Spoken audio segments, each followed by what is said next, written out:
धर्म प्राण सत्संग प्रेमी सज्जनों,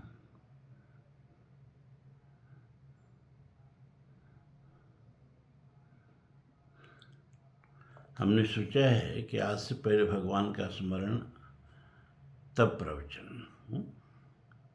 धीरे धीरे अब ये मैं कक्षा से प्रवचन के रूप में दे रहा हूँ। वसुदेव सुतं देवं कंसचाणूरमर्दनं देवकी परमानंदं कृष्णं वंदे जगद्गुरुं। कृष्णं वंदे जगद्गुरुं। बहुत लोग जगद्गुरु आजकल अपने को लिखते हैं, लेकिन जगद्गुरु तो भगवान कृष्ण ही है। वंदे कृष्णम जगद्गुरु। तो ये है श्रीमद् भगवद गीता का। अब हम लोग 11वें अध्याय में प्रवेश कर रहे हैं। विश्व रूप दर्शन योग। इसमें कुल 55 श्लोक हैं। चलिए प्रवेश करते हैं। पहला श्लोक है अर्जुन उवाच। अर्जुन बोलता है, क्या बोलता है भाई? मदनुग्रहाय परमं गुहमध्यात्म संगीतम यत्योक्तं वचस्तेन मोहोऽयं विगतो मम। मदनुग्रहाय परमं गुह्यमध्यात्म संगीतम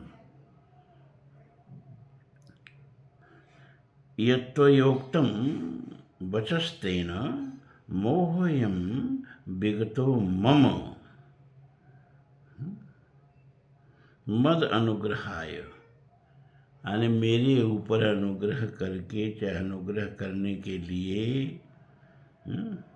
परमम गुह्यम अध्यात्म संगीतम। परम माने श्रेष्ठ, गुह्य अत्यंत गोपनीय अध्यात्म संज्ञक ज्ञान आपने मुझे दिया।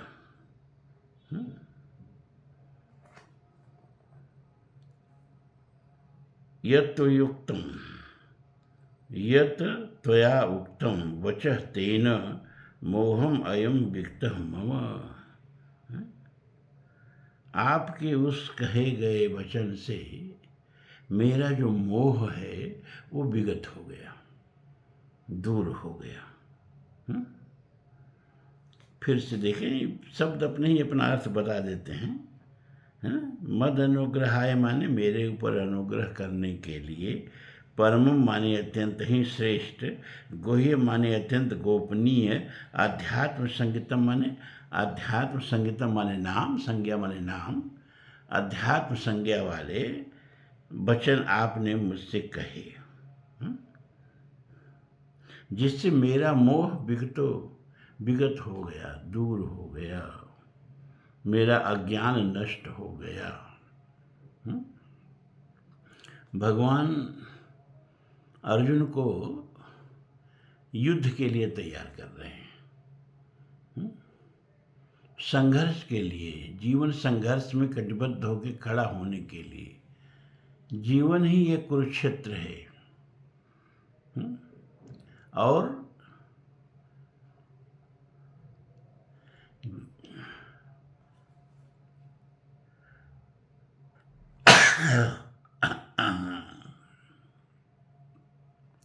जीवन उनका नहीं, युधिष्ठिर, कुरुक्षेत्र में दिनकर जी कह रहे हैं कि जीवन उनका नहीं, युधिष्ठिर, जो उससे डरते हैं वह उनका जो चरण रोप निर्भय होकर लड़ते हैं। लेकिन हम जीवन संघर्ष से भागते क्यों हैं? पहली बात तो मृत्यु का भय होता है। तो गीता के दूसरे ही अध्याय में भगवान ने मृत्यु के भय को खत्म कर दिया। गीता के आगे के अध्यायों का सुनने का अधिकारी वही है जिसके जीवन में गीता के दूसरे अध्याय का सत्य उतर चुका हो और गीता के दूसरे अध्याय का सत्य क्या है कि तुम यह शरीर नहीं शरीरी हो।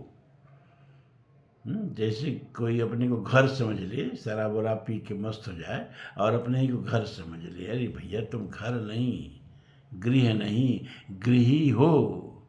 इसी तरह तुम शरीर नहीं, इस शरीर में रहने वाले शरीरी हो।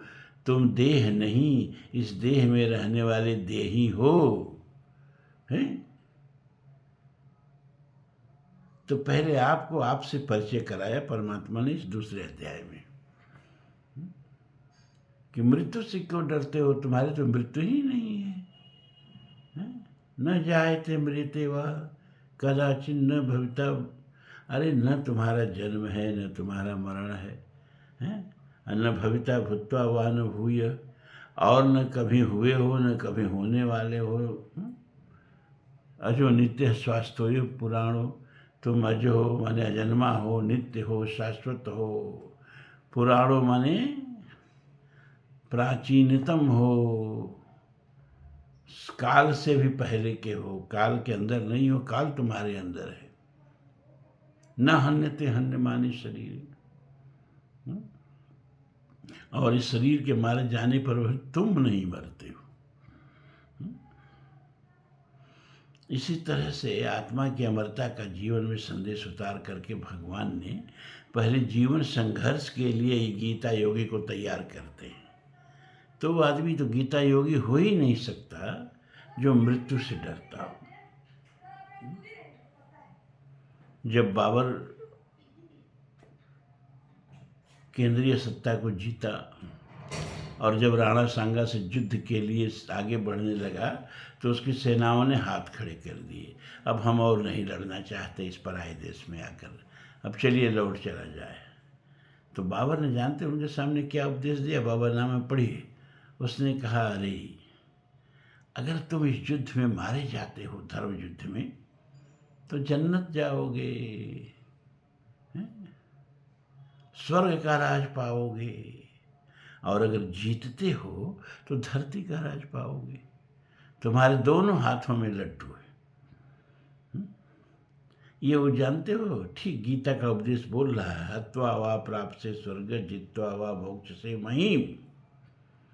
भगवान यही तो अर्जुन को समझा रहे हैं कि अगर मारे गए युद्ध में तो स्वर्ग मिलेगा,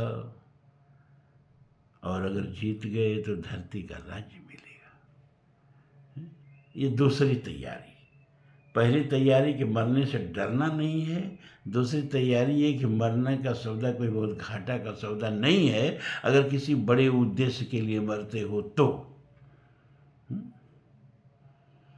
इन दो चीज़ों के पृष्ठभूमि पर खड़ा करके तब आगे का सारा गीता का उपदेश खड़ा होता है। क्योंकि भगवान को अर्जुन को जंगल नहीं भेजना है, माला लेके नहीं बैठ जाना है। भगवान को अर्जुन को युद्ध के लिए तैयार करना है। किस युद्ध के लिए? धर्म संस्थापनार्थाय, धर्म की स्थापना की युद्ध के लिए तैयार करना है। इस बात को हमेशा ध्यान रखें, है ना। भागवत में एक श्लोक आता है, मर्त्यावतारस्ति मर्त शिक्षणम रक्षो वधाय न केवलम विभो। हे परमात्मन, आपका अवतार राक्षसों को मारने के लिए नहीं होता है।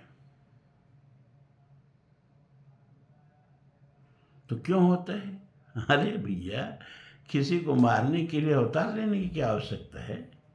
भृगुड विलास भयंकर काला, नयन दिवाकर कचखंड माला, जास घ्राण अश्वनी कुमारा, निशि और दिवस निमेश अपारा, उदर अदगो जातना, जग में प्रभु की बहु कल्पना, अहंकार शिव बुद्धि मनस चित्त महान, अब मनुज बासर चराचर रूप राशि भगवान।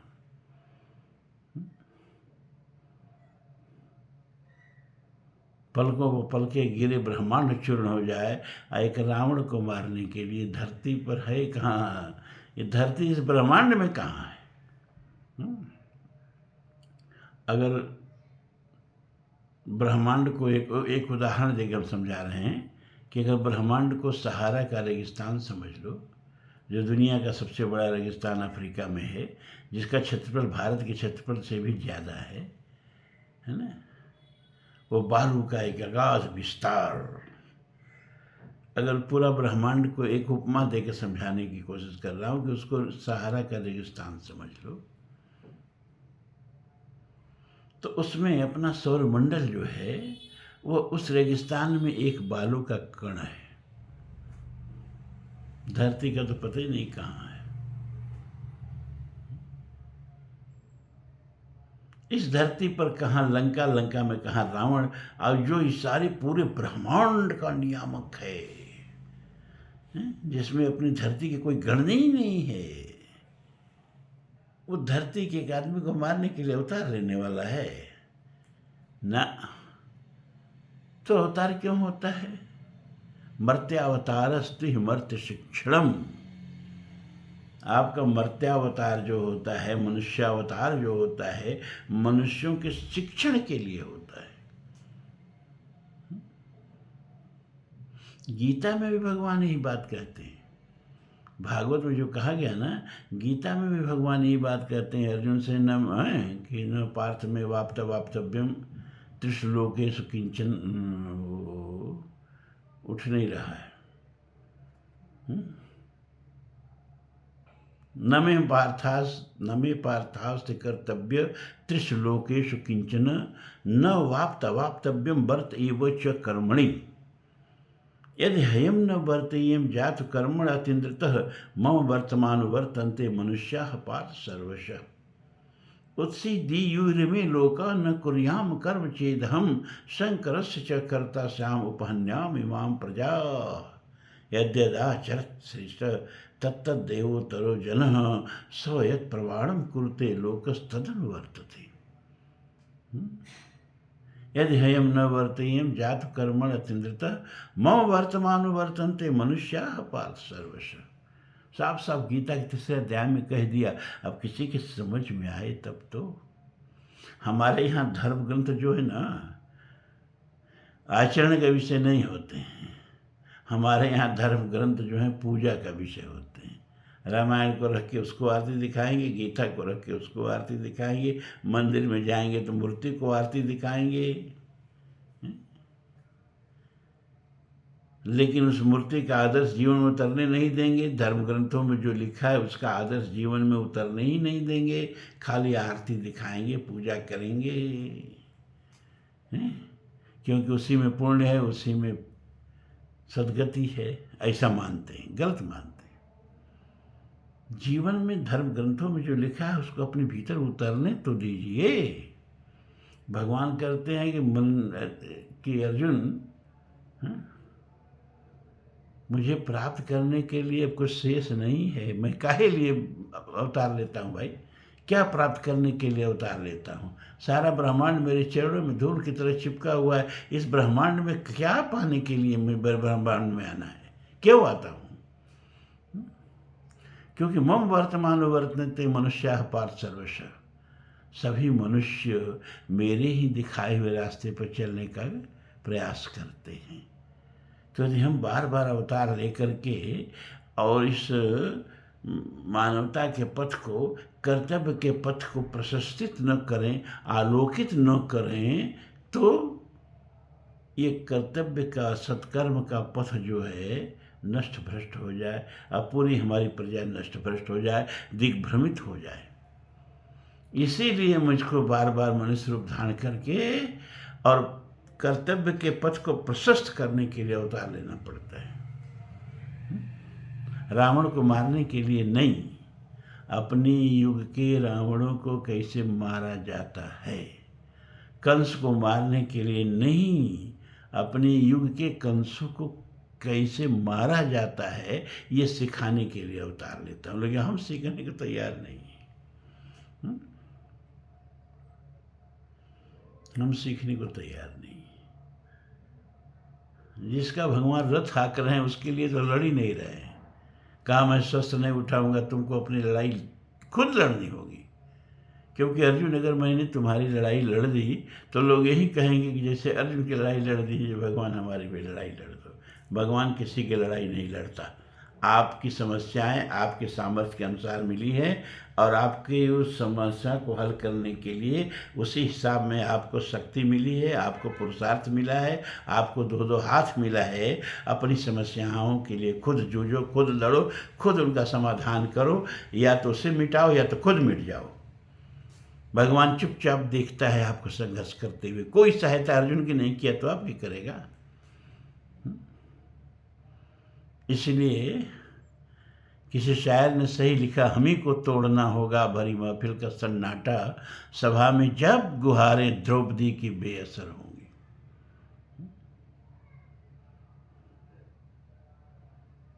जब मैं था ना राम मंदिर आंदोलन में बलिया जेल में, 1900 लोग मेरे साथ गए थे जेल में। सबसे पहली गिरफ्तारी मेरी ही है। वो रजिस्टर अगर कोई देखे तो उसमें मिलेगा सबसे पहला नाम। मेरे पीछे 1900 लोग गए थे और रोज जेल में मेरा प्रवचन होता था। तो उसमें कुछ पंक्तियाँ मुझसे बन गई थी जेल में, कि हमें हर पल एक राम चाहिए। यदि राम जुल्म से लड़ने वाली हस्ती का नाम है, हमें हर पल एक कृष्ण चाहिए। यदि कृष्ण धर्म संस्थापना की शक्ति का नाम है।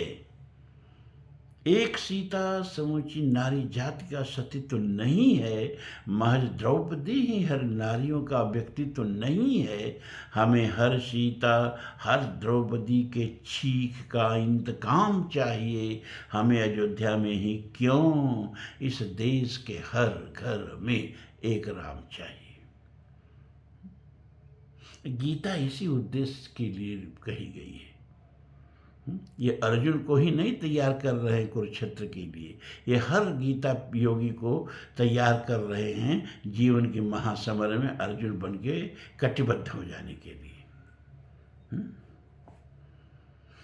दूसरा श्लोक है, भवाप्ययो हि भूतानां श्रुतो विस्तरशो मया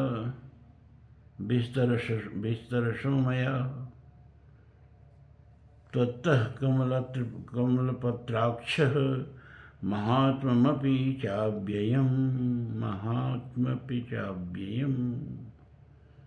भवाप्ययो हि भूतानां श्रुतो विस्तरशः मया त्वत्तः कमलपत्राक्ष महात्म्यो अपि च अव्ययम्। भवाप्ययो, भव और अप्यय। भव माने होता है सृजन उत्पत्ति, अप्यय माने होता है प्रलय। दोनों शब्दों को एक में मिला दिया तो बन गया भवाप्ययो। भवाप्ययो माने उत्पत्ति और प्रलय। ही भूतानाम श्रुतो विस्तरशो मया, यानी जीवों के, भूतानाम माने प्राणियों के उत्पत्ति और प्रलय को आपने मुझसे विस्तार पूर्वक कहा, या हमने आपसे विस्तार पूर्वक, विस्तरशो माने विस्तार से सुना। श्रुतो माने होता है सुना। त्वत्तः कमलपत्राक्ष, त्वत्तः माने आपसे, कमलपत्राक्ष माने हे कमल नेत्र भगवान हैं। ये विशेषण है भगवान का। उनके नेत्र कमल की तरह से विशाल विशाल सुंदर सुंदर कटीले थे। हैं महात्मपि चाव्ययम्, और आपका अविनाशी महात्म को भी हमने आपके मुख से सुना। फिर से देखिए, शब्द ही बता देंगे अपना अर्थ। भवाप्ययो, भव धन अप्यय, यो का यह हो जाएगा। भवाप्यय, भव धन अप्यय माने उत्पत्ति और प्रलय, भूतानाम प्राणियों के, श्रुतो विस्तरशो मया हमने आपसे विस्तार पूर्वक सुने। हे आपसे मतलब यहाँ कहाँ है, त्वत्तः माने आपसे। हे कमल पत्राक्ष, हे कमल नेत्र परमात्मन, हमने आपसे प्राणियों के उत्पत्ति और प्रलय को विस्तार से सुना और आपके अव्यय महात्म को भी विस्तार से सुना। एवमेतद्यथार्थः त्वमात्मानं परमेश्वरो द्रष्टुमिच्छामि ते रूपम ऐश्वर्यम पुरुषोत्तम।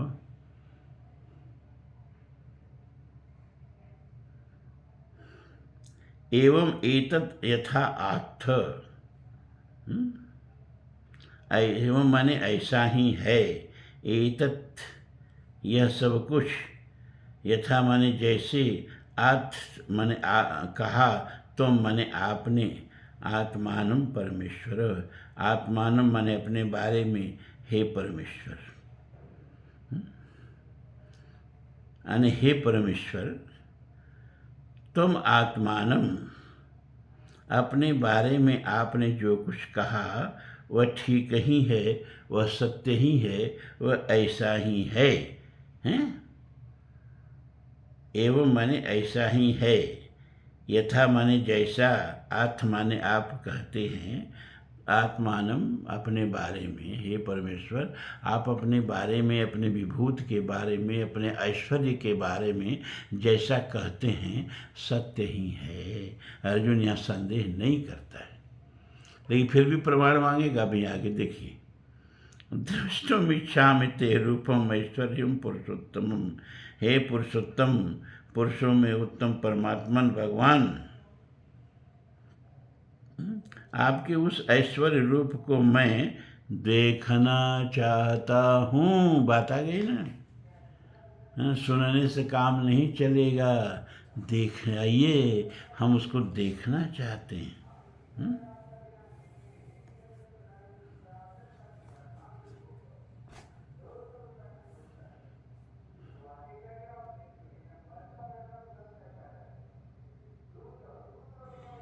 ऐसा नहीं है कि मुसलमान लोग नहीं चाहते हैं उस रूप को देखना, वो दूसरे धर्म के बारे में हम ज़्यादा बोलते नहीं, लेकिन अल्लामा इकबाल की दो पंक्तियाँ आपको सुना दें। वो कहते हैं कि कभी ये हकीकत मुंतजर नज़र आ लिबास मजाज में, कि हजारों सिजदे तड़प रहे हैं मेरे जविए नियाज में। हे परमात्मन, अरे कभी तो अपने मानसल रूप का जरा दर्शन करा दो ना। हजारों हजारे नमाजी हमारे जो हैं, नमाज प्रार्थनाएं, वो आपके उसी रूप को देखने के लिए तड़प रहे हैं। तो उनको रूप नहीं देखने को मिला तो निराकार के उपासक हो गए। हमारे महर्षियों ने परमात्मा को विवश कर दिया, वह रूप ग्रहण करके सामने आने के लिए, तो हम सगुण साकार के भी उपासक हो गए। तो मन्य से यदि तत्सख्यम मया द्रष्टुमिति प्रभो, योगेश्वर ततो में तुम दर्शयात्मानम अव्ययम। मन से यदि माने यदि, माने यदि, हे प्रभु आप ऐसा मानते हैं। कैसा मानते हैं? कि शक्यम द्रष्टुम इति प्रभु, मैं आपके इस रूप को देखने में शक्य हूँ, सुपात्र हूँ, योग्य हूँ। अगर ऐसा आप मानते हैं तो हे योगेश्वर, आप आत्मानम अव्ययम में दर्शय, अपने अविनाशी स्वरूप का मुझे दर्शन कराइए।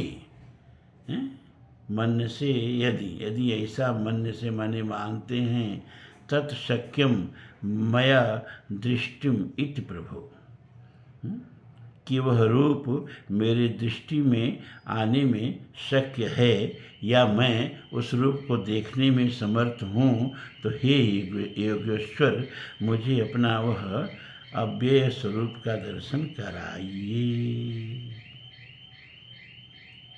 भक्त ने मांग रख दी, अब भगवान भक्त के मांग को कहाँ टालते हैं? तो भगवान कहते हैं, पश्चिमे पाथ रूपाणि सत्सुवथ सहस्रशः, नाना विधान दिव्यानि नाना वर्ण कृतानि च। हे अर्जुन, है ना, अब कहाँ भगवान अर्जुन कहते हैं, कहाँ पार्थ कहते हैं, कहाँ परंतप कहते हैं, कहाँ गुडाकेश कहते हैं। अर्जुन को अलग अलग नामों से पुरुषोत्तम कहाँ कहते हैं। वहाँ सारे अर्थों का एक प्रयोजन है उस नामों का, कि वहाँ वही नाम क्यों लेते। पश्य में पार्थ, यहाँ पृथा पुत्र होने के कारण, पृथा माने कुंती, कुंती का पुत्र होने के कारण भगवान ने उसने पार्थ कहा। पश्य में पार्थ रूपाणी शतशो अथ सहस्रश, हे पार्थ अब तुम मेरे शतशः सहस्रशः माने सैकड़ों हजारों, अथ माने अब, शतशोवथ का हो जाएगा शतशः धन अथ, और सहस्रशः शतशः सहस्रशः, अब तुम मेरे सैकड़ों हजारों रूपाण माने रूपों को, पश्य माने देख, किन रूपों को, नाना विधान दिव्यानि नाना वर्ण कृति च, नाना वर्ण आकृति च, ऐसे इसका विधान हो जाएगा, है ना। नाना विधान माने नाना प्रकार के, दिव्यान माने दिव्य, नाना वर्ण आकृति नाना वर्ण तथा आकृतियों वाले मेरे इस अलौकिक रूप को, पश्य माने देख। भगवान कहते हैं अर्जुन, बार बार मुझे क्यों कहना पड़ रहा है कि जड़ से आपके भीतर उतर जाए। पश्य में पार्थ, देख अर्जुन, रूपाणी शतशः अथ सहस्रशः, अथ माने अब हे अर्जुन, मेरे उस सैकड़ों हजारों रूप को तू देख। किस रूप को, जो नाना विधान माने नाना प्रकार के, नाना वर्ण नाना रंग के, आकृतिन नाना आकृतियों के दिव्य रूप को मेरे तुम देख। मेरे दिव्य रूप को जो नाना वर्ण वाले हैं, नाना विधान वाले हैं, नाना आकृतियों वाले हैं, अब तुम इसे देख। क्या देख, पश्यादित्यान् वसून् रुद्रान् अश्विनो मरुतस्तथा बहून् दृष्टपूर्वाणि पश्याश्चर्याणि भारत। पश्य आदित्यान् वसून् रुद्रान् अश्विनो मरुतः तथा बहूनि अदृष्टपूर्वाणि पश्चाश्चर्याणि भारत। पश्चाश्चर्याणि हो जाएगा पश्य आश्चर्याणि भारत। क्या कह रहे हैं कि क्या देख, पश्य माने देख, क्या देख, आदित्यान, आदित्यों को देख। अगर पुराणों के हिसाब चलें तो द्वादश आदित्य हैं, तो द्वादश आदित्यों को मेरे भीतर देख। और अगर खगोल शास्त्र के हिसाब से चलें तो असंख्य असंख्य सूर्य देखो, बहु ब्रह्मांड निकाया, अग्नित रवि शशि, अग्नित रवि शशि, हजारों नहीं अनेकों अनेकों अनंतों सूर्य को मेरे भीतर जगमगाते हुए देख।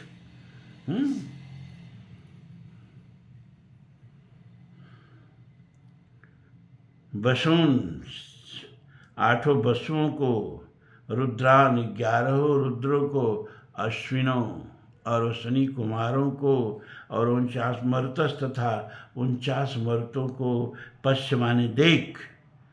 बहून दृष्ट पूर्वाणी है, तो इसका हो जाएगा बहून अदृष्ट पूर्वाणी,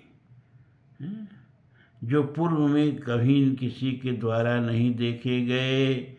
पश्य आश्चर्याणि भारत, इस समूचे आश्चर्य को तुम देख।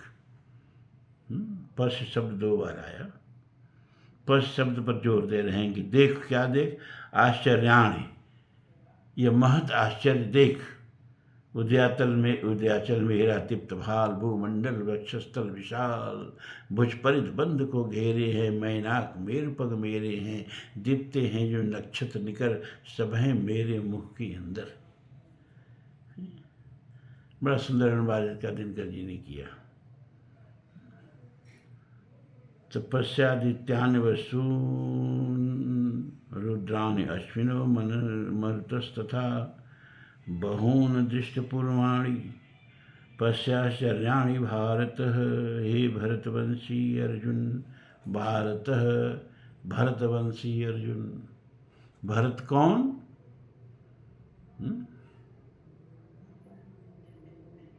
शकुंतला के पुत्र भरत, बहुत प्रतापी राजा हुए। उन्हीं से वंश चला, चंद्रवंश।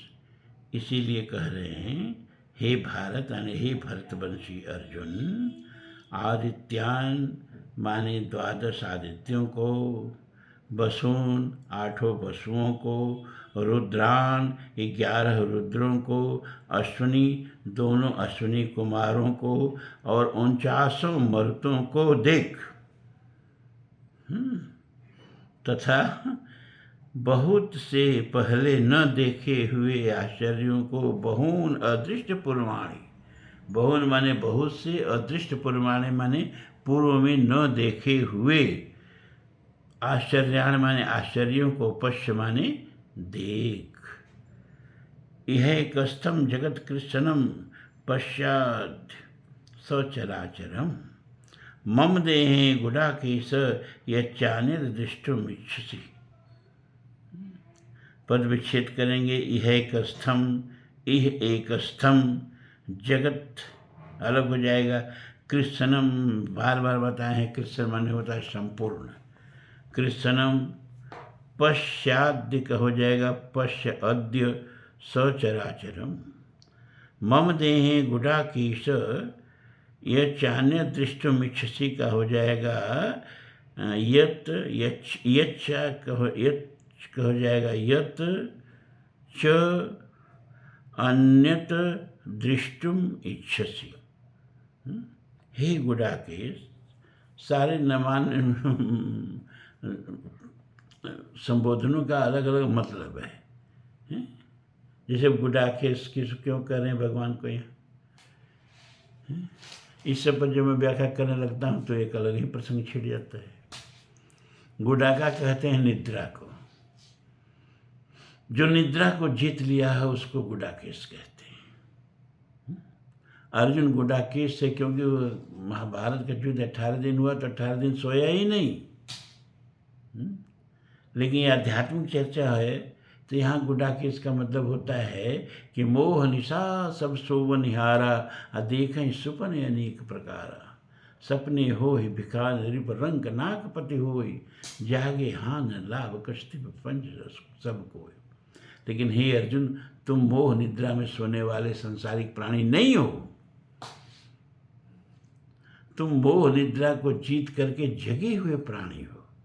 अब मेरा रूप वह देख ही नहीं सकता है जो मेरी माया रूपी निद्रा में सोया हुआ है, जो मेरी माया से मुक्त है, जो मेरी माया में इस मोह रूपी रात्रि में जगा हुआ है, वही मेरे इस रूप को देख सकता है। इसीलिए गुडाकेश कहा। हे गुडाकेश, अद्य माने अब, इह माने इस, मम माने मेरे, देहे माने शरीर में, एकस्थम माने एक जगह स्थित, सचराचर माने चर अचर सहित, कृष्णम माने संपूर्ण जगत को, पश्य माने देख, और भी कुछ देखना हो तो भी देख, और भी जो कुछ देखना चाहते हो वो भी देख। यह कस्थम एक जगह इकट्ठे, जगत से कृष्णम, कृष्णम माने संपूर्ण संसार को, पश्य माने देख, सचराचरम माने चराचर सहित, जड़ चेतन सबको इसी में देख। मम देहे गुडाकेश, मेरे शरीर में, यह चान्य दृष्टि इच्छसी, और जो कुछ और भी देखना चाहते हो सब इस मेरे शरीर में देख। ये मत समझना कि आम आदमी की तरह ये मेरा शरीर है और हर आदमी की तरह मेरे शरीर में सब जो तंत्र हैं, अस्थि तंत्र है, पाचन तंत्र है, श्वसन तंत्र है, परिवहन तंत्र है, उत्सर्जन तंत्र है, ऐसा मत समझना। ये मेरा माया का शरीर है, चिदानंदमय देह तुम्हारी शरीर होके भी शरीर नहीं है। प्रकृतम स्वामधिष्ठाय संभवामि आत्ममाया, अपने प्रकृति को अपने बस में करके मैं यह माया रूपी शरीर धारण किए हुए हूँ। मेरे इस शरीर में ही सारा ब्रह्मांड देख। और न तो माम शक्य से द्रष्टुमैनैव स्वचक्षुषा दिव्यम ददान मे चक्षु पश्य मे योगमैश्वरम।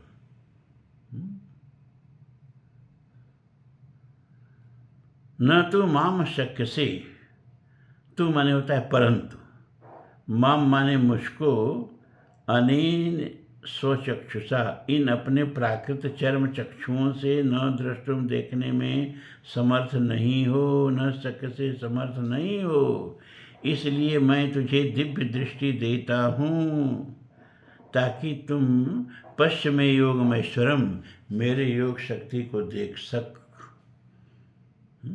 दिव्य हमारी दृष्टि क्या देखने में सक्षम है? ये संसार जो है, पार्थिव संसार, ये भी तो ठीक से हमारी दृष्टि नहीं देख पाती है। इस पर मैं बहुत गहराई में नहीं उतरने वाला हूँ। आप लोगों का समय हो गया, अब शेष कल। संजय वाच, भगवान ने जो कहा यहाँ तक हमने पहुँचा दिया। अब संजय जो हैं धृतराष्ट्र से भगवान के विश्व रूप का वर्णन करेंगे, जो आप कल श्रवण करेंगे। आज इतना ही। आप सब लोगों को बहुत बहुत धन्यवाद, बहुत बहुत आशीर्वाद।